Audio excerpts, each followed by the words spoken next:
We'll take this road here. See what we've got here.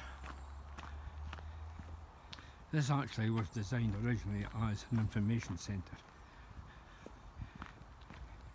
Toilets in the background there, and the walls and everything, as you can see, has all been painted.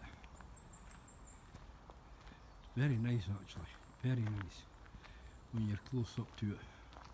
We've actually got seating and everything in there now. Let's see if we can get a bit closer. I can actually see they've actually made shapes out of woods, and they've got them nailed up there, right up the side.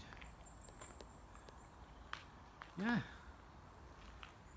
because it's Sunday it's closed. No, that's it.